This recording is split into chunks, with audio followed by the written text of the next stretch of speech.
यह केवल युद्ध नहीं था, यह एक सभ्यता और आत्मसम्मान की लड़ाई थी।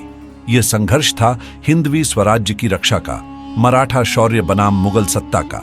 एक ओर थे छत्रपति संभाजी महाराज, वीरता, बुद्धिमत्ता और अदम्य साहस के प्रतीक, और दूसरी ओर था औरंगजेब, एक सम्राट जिसने पूरे भारत को अपने शासन के अधीन करने की कसम खाई थी।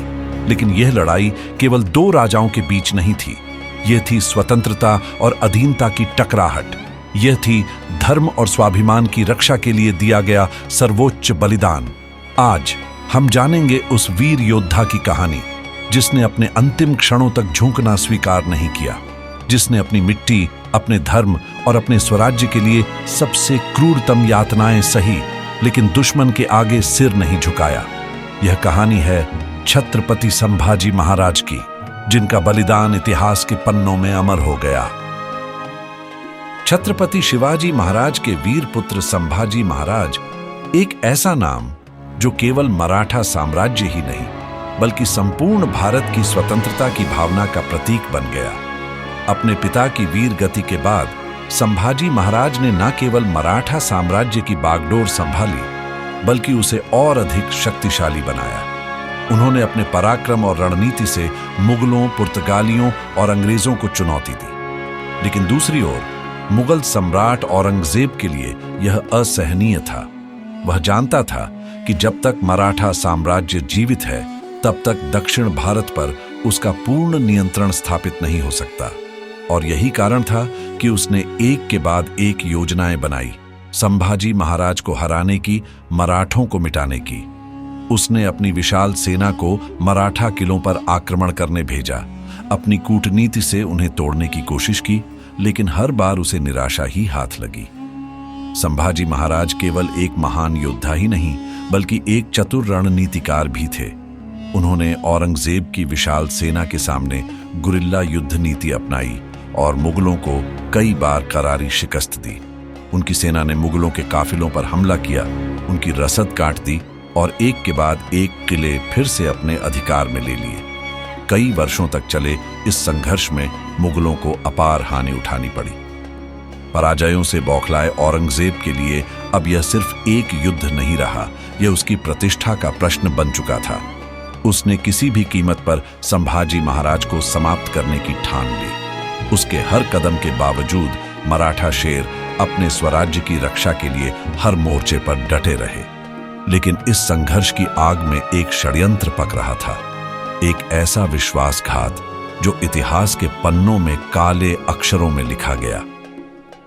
सन 1689 मराठा साम्राज्य और मुगल सत्ता के बीच संघर्ष अपने चरम पर था। औरंगजेब की लाख कोशिशों के बावजूद संभाजी महाराज अडिग थे, अपराजेय थे। लेकिन जब शेर को जंगल में कोई हरा नहीं पाता तो गद्दारी का जाल बिछाया जाता है, और यही हुआ। गणेश गोपाले, एक नाम जो मराठा इतिहास में विश्वासघात का प्रतीक बन गया। इस व्यक्ति ने लालच में आकर मुगलों को वह गुप्त सूचना दे दी जिसका उन्हें वर्षों से इंतजार था। खबर थी कि संभाजी महाराज और उनके परम विश्वास पात्र कवि कालश संगमेश्वर में ठहरे हुए हैं, बिना किसी बड़ी सैन्य टुकड़ी के। यही मौका था औरंगजेब के लिए। मुगलों की सेना ने चारों तरफ से घेरा डाल दिया। मराठा सैनिकों ने प्रतिरोध किया, लेकिन संख्या बल और अचानक हुए हमले के कारण संभाजी महाराज को गिरफ्तार कर लिया गया। उन्हें बेड़ियों में जकड़कर औरंगजेब के दरबार में पेश किया गया। चारों ओर मुगल सैनिकों की हंसी ठिठोली गूंज रही थी, लेकिन संभाजी महाराज का चेहरा गर्व और शौर्य से दमक रहा था। उनके मन में न कोई डर था, न कोई पछतावा। औरंगजेब की आंखों में विजय की चमक थी। उसने गर्व से कहा, संभाजी, अगर जीवन चाहते हो तो इस्लाम स्वीकार कर लो, वरना तुम्हें यातनाओं से मार दिया जाएगा। लेकिन वह नहीं जानता था कि वह किससे बात कर रहा है।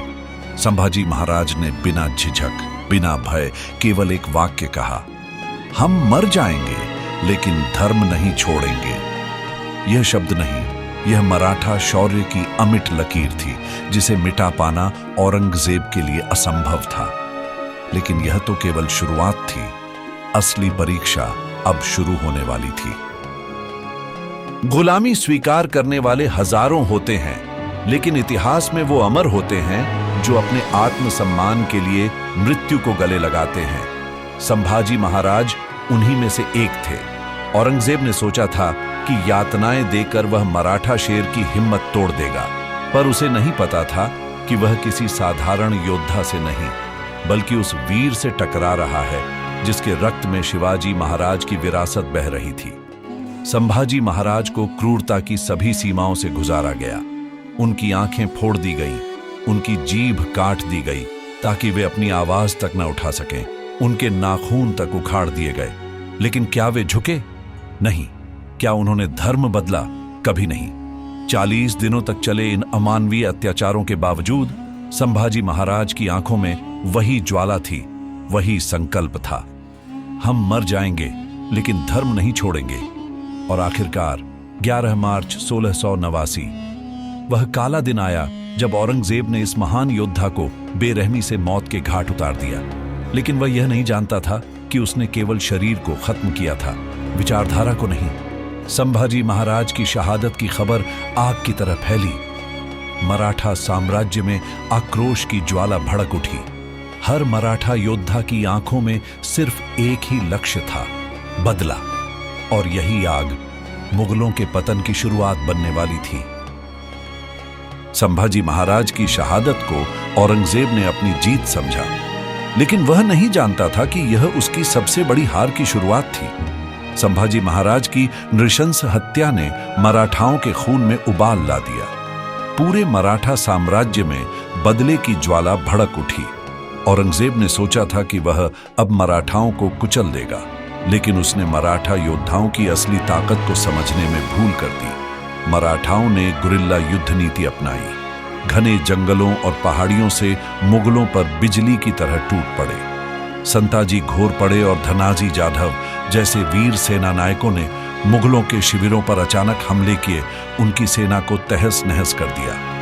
राजा राम महाराज ने संघर्ष को आगे बढ़ाया और मराठाओं को एक नई दिशा दी। मुगलों की विशाल सेना धीरे धीरे कमजोर पड़ने लगी। औरंगजेब की रणनीतियां असफल होने लगी। संभाजी महाराज का बलिदान मराठाओं के लिए सिर्फ एक घटना नहीं थी, यह एक शपथ थी, मुगलों को जड़ से मिटाने की। और अब मराठा योद्धाओं के लिए सिर्फ एक ही लक्ष्य था, औरंगजेब का पतन। युद्ध चलता रहा। मराठाओं के आक्रमण और गुरिल्ला रणनीति ने मुगलों की नींव हिला दी। जो औरंगजेब एक समय पूरे भारत पर राज्य करने का सपना देख रहा था, अब दक्षिण भारत में मराठाओं से बचने के लिए भागता फिर रहा था। हर हार के साथ वह और कमजोर होता जा रहा था। संभाजी महाराज की मृत्यु ने मराठाओं को और मजबूत बना दिया, और यह बदले की आग जल्द ही औरंगजेब के विनाश का कारण बनने वाली थी। जो सम्राट पूरे हिंदुस्तान पर हुकूमत करने का सपना देख रहा था, वही सम्राट अब मराठाओं के डर से भागता फिर रहा था। संभाजी महाराज की शहादत के बाद मराठाओं ने युद्ध की दिशा ही बदल दी। गुरिल्ला युद्ध नीति के जरिए उन्होंने मुगलों की विशाल सेना को तोड़कर रख दिया। पहाड़ों, जंगलों और किलों में छिपकर मराठाओं ने अचानक हमले किए, रसद मार्ग काट दिए और मुगल सेना को भूखा प्यासा छोड़ दिया। औरंगजेब की महत्वाकांक्षा अब केवल एक बोझ बन गई थी। लगातार 27 वर्षों तक चले इस संघर्ष में औरंगजेब को करारी शिकस्त मिली। वह मानसिक और शारीरिक रूप से टूट चुका था। उसका विशाल साम्राज्य अब सिर्फ कागजों पर रह गया था।